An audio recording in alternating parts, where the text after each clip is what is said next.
நாகாலாந்து ஆளுநர் இல கணேசன் மறைவுக்கு தமிழ்நாடு முதலமைச்சர் மு.க.ஸ்டாலின் இரங்கல் தெரிவித்து உள்ளதுடன் நேரில் சென்றும் அஞ்சலி செலுத்தியுள்ளார். இதேபோல அரசியல் கட்சி தலைவர்கள் பலரும் இரங்கல் தெரிவித்து உள்ளனர். நாகாலாந்து ஆளுநர் இல கணேசன் சென்னையில் நேற்று காலமானார். அவர் உடல் சென்னை தியாகராய நகரில் உள்ள அவர் வீட்டில் பொதுமக்கள் அஞ்சலிக்காக வைக்கப்பட்டு உள்ளது. இந்நிலையில் முதலமைச்சர் மு.க.ஸ்டாலின் நேரில் சென்று இல கணேசன் உடலுக்கு மாலை வைத்து மரியாதை செலுத்தினார். முதலமைச்சர் வெளியிட்டுள்ள இரங்கல் செய்தியில் இல கணேசன் பாஜக மாநில தலைவர், பாஜக தேசிய துணைத் தலைவர், மாநிலங்களவை உறுப்பினர், மணிப்பூர் மற்றும் நாகாலாந்து மாநிலங்களின் ஆளுநர் என பல்வேறு பொறுப்புகளை திறம்பட வகித்த நீண்ட பொதுவாழ்வுக்கு சொந்தக்காரர் என குறிப்பிட்டுள்ளார். அரசியல் வாழ்க்கைக்காக திருமணம் கூட செய்து கொள்ளாமல் பொது வாழ்வுக்கு தம்மை அர்ப்பணித்தவர் என்றும் குறிப்பிட்டுள்ளார்.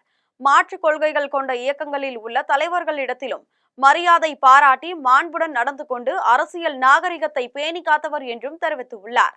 நாம் தமிழர் கட்சி தலைமை ஒருங்கிணைப்பாளர் சீமான் விடுத்துள்ள இரங்கல் செய்தியில், அரசியல் முரண்களை கடந்து அனைவரிடமும் நட்பாக பழகும் பெருந்தன்மையும் பேரன்பும் கொண்ட இல கணேசன் திருமணம் செய்து கொள்ளாமல் ஏற்ற கொள்கைக்காக தன் வாழ்வை முழுதும் அர்ப்பணித்து இறுதி வரை உறுதியாக வாழ்ந்து மறைந்த பெருந்தகை என குறிப்பிட்டுள்ளார்.